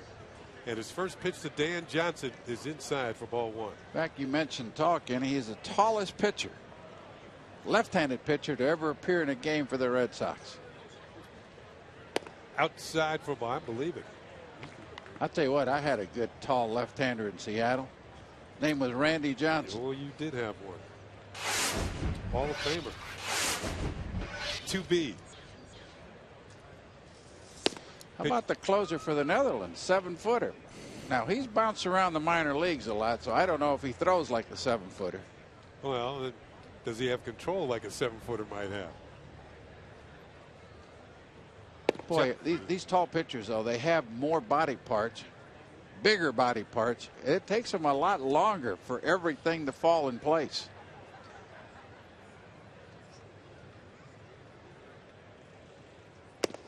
Check swing and foul tipped into the glove. Count is now full. Pretty good fastball. Oh, that had some pop to it.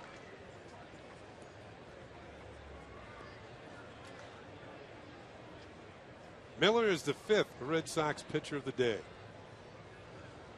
3 of them have been left-handers. Pitches foul, make that 2 of them have been left-handers. How about that, Kenny? A 3-2 slider. Yeah. Spring training.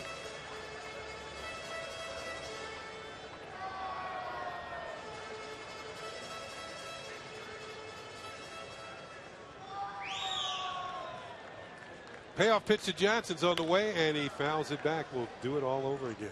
You know, one of the things that made it a little easier to hit when I played, you didn't face as many pitchers during the course of a baseball game. The starters stayed in longer, and you might see 1 or 2 relievers. But boy, now there's just one specialist after another coming at you, and everybody's looking at pitch counts. Yeah. I remember when Billy Martin was a manager over there, and a guy was pitching really well. Ron Guidry, just to throw out an example. He usually did. You're right, he did. Billy would ask pitching coach Art Fowler, how many pitches does Ron have? And he'd whisper to Billy, 140 some pitches. Just subtract about 25. Let's get him back down.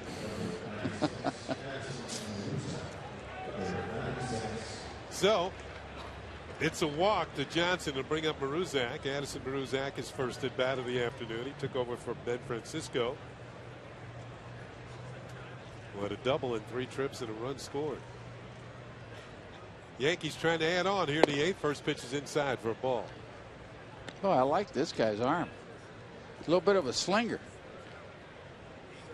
But I'll tell you what, a huge advantage when you have a much longer stride to home plate. That ball gets up there in a hurry. Bouncing ball to second. Diaz only has 1 play. He throws on to first for the out. Well, Brian Cashman, the Yankee general manager, was talking to John Heyman of CBSSports.com, and this is what he had to say on this season. Don't count us out yet, buddy. And on negative reviews of the team, I can understand why people are saying that. We've lost some key people. That's not going to stop us from trying to put forth a team that's going to make the playoffs. So Brian Cashman says that don't count the Yankees out. Well, that's exactly the way a general manager should feel. He's got veteran players here. They know how to play. They know how to win. They've got to survive here early in the season and hope that their team can get back together and rather quickly. Here's Jose Pirela at the plate. But I don't see anybody running away with anybody in this division, Kenny. No, not this year. I mean, all the teams have their issues to deal with. Yeah, we talk about the Yankee injuries. How about Big Papi with the Red Sox? He's got some leg problems. Stephen Drew with the concussion. They're starting shortstop.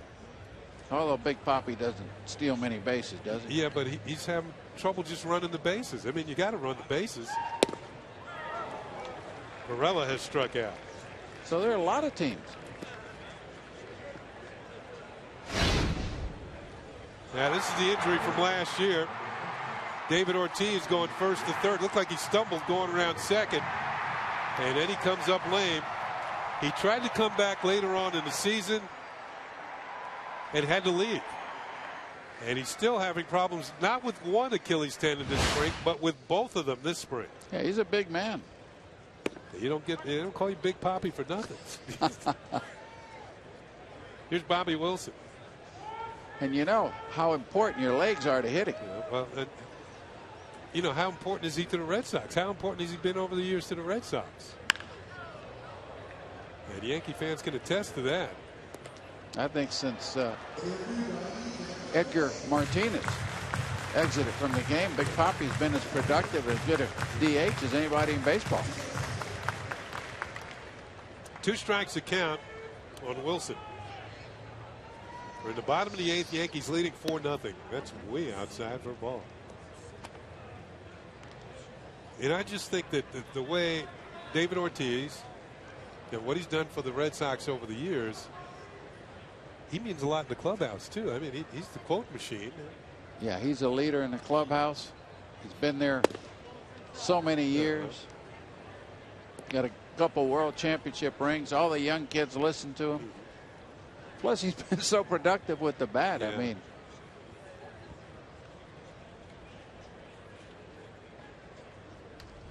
it'd be interesting to see how that plays out for the Red Sox in the early going. He might be in the same boat as Granderson is for the Yankees and Mark Teixeira. All trying to recover from some injuries.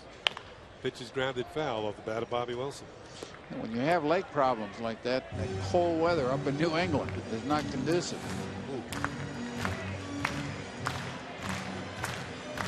First year with the Red Sox, John Farrell, after a couple of years with the Toronto Blue Jays, managed that club.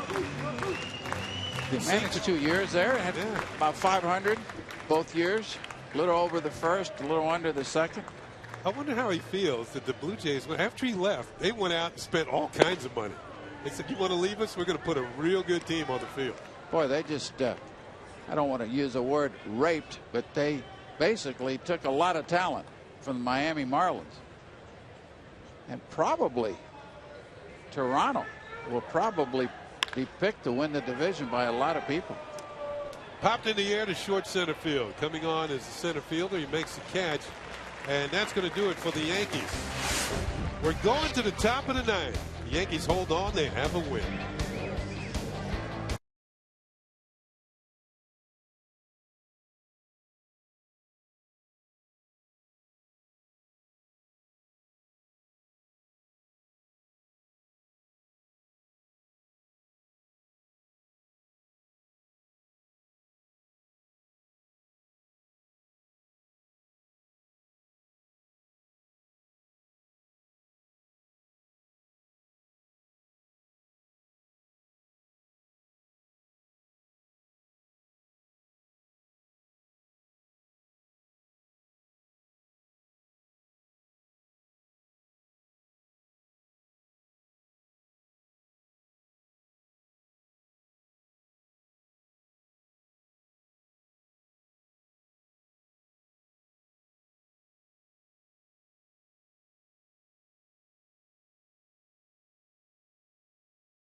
A good sacrifice fly driving a run. Stewart landing a single to left field. Another RBI.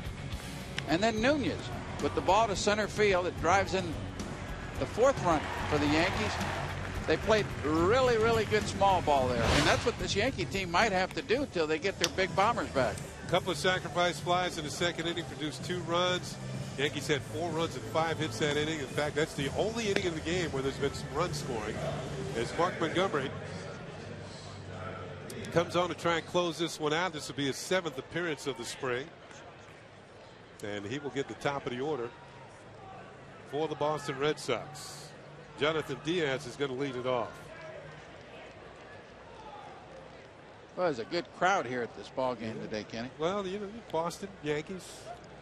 I mean, anytime you say that, you're going to get some interest. And I'm sure some fans drove up from Fort Myers, even though it's 2.5 hours from here for the Red Sox fans. And Diaz takes a pitch in there for a strike. Back in the days when the Yankees were training in Fort Lauderdale, did you ever have to go over to Fort Myers? I made every trip in the spring. I was on the travel squad. Oh, I hated that, going from Miami to Fort Myers. Tough trip. Well, you Alligator Alley? Yeah, you're going right through Alligator Alley, which is a road that goes through the Everglades. I mean, if the bus got stranded, they might not ever find the team again. Right. And I'll tell you this, one thing we do to amuse ourselves, though, is we'd bet on, see how many alligators we'd see on the banks. Yeah. So we'd have a pool on that. 2-2 to Diaz. It was a tough trip. 3 hours. No fun. We had to leave like something like 7 o'clock in the morning. That pitch is low. Full count now. A lot of traffic. South Florida. I like that trip from Fort Lauderdale to Miami to play the Orioles. You know what? That was about, what, 30 minutes at the most? 30 minutes. Popped in the air into short center field. It's Gil Velasquez, the center fielder, and he makes the catch. And there's one down. 2 outs to go for a Yankee victory. I remember particular game I was managing over there in Miami, and Mr. Steinbrenner was sitting right beside me and says, "You want to give signs for a few innings?" He says, "Really?" I said, "Yeah," and he did. He did a pretty good job at it. Didn't give anything away. Didn't give anything away. Here's Daniel Nava.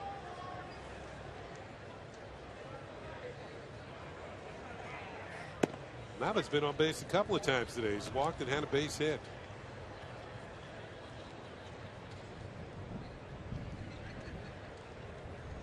His versatility is aided by the fact he's a switch hitter. Grounded to first. Johnson has it. Flips to Montgomery, and the Red Sox are down to their last out. Well, tomorrow night the Yankees host the Twins in another spring training battle here at Steinbrenner Field. And Monday, April 1st, it's not too far away. It's opening day at Yankee Stadium as the Bombers kick off the 2013 season against these Red Sox. Coverage starts at early at 11:30 a.m. only on Yankee. And one more reminder, we'll be back here tomorrow night. Lou and I and Meredith and Jack, the whole gang, as the Yankees take on the Minnesota Twins at night game here from Steinbrenner Field. And it starts at 7:05 on Yes. Here's Jackie Bradley Jr. Checks his swing, pitches low. Looking forward to it. Minnesota had a rough year last year, but they're looking to bounce back. They also will be coming from Fort Myers. Jackie Bradley Jr. has his second hit of the day. Very impressive young player. I said that I wanted to see this young man play. But I'll tell you what's really impressed me is how he stayed centered up the middle of the field and in the left center. Well, the Red Sox have 4 hits today. He's got 2 of them. There's a shot right up the middle. Nice, quick, short, compact swing.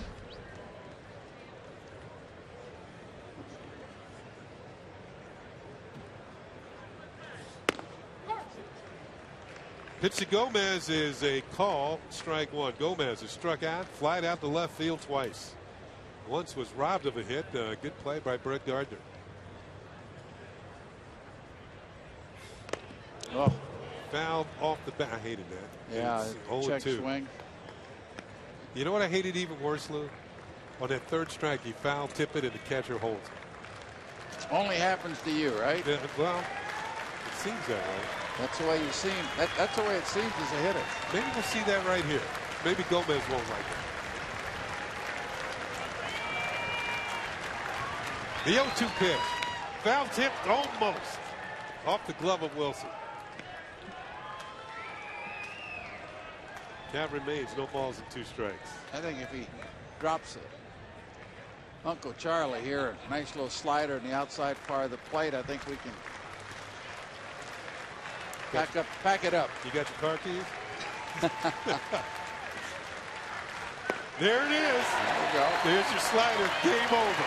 Called by Lou Piniella. Montgomery gives up a hit, nothing else. The Yankees have a big day today against the Boston Red Sox. They shut them out by a score of 4-0. Montgomery picks up a strikeout to end the game. And it was all Yankees as we look at the totals today. For the Yankees, 4 runs. 7 hits, 1 error. For the Red Sox, no runs, 4 hits, 2 errors. The winner is Nuno. The loser is Dubron. Ben Francisco 1 for 3 with a double and a run score. The Yankees scored all 4 of their runs in the second inning. Vidal Nuno started, had a good outing. 5 innings, 2 hits, no runs, a walk, and a strikeout. That'll do it from here at George M. Steinbrenner Field. Today's game produced by Frank DeGrace. Coordinating Director John Moore, our Senior Vice President of Operations Ed Delaney, our Supervising Producer Woody Fryman, and the Executive Producer Mr. John J. Filippelli. Join us again tomorrow for Yankees baseball as the Bombers take on the Twins at George M. Steinbrenner Field. Coverage begins at 7 p.m. on the Yes Network.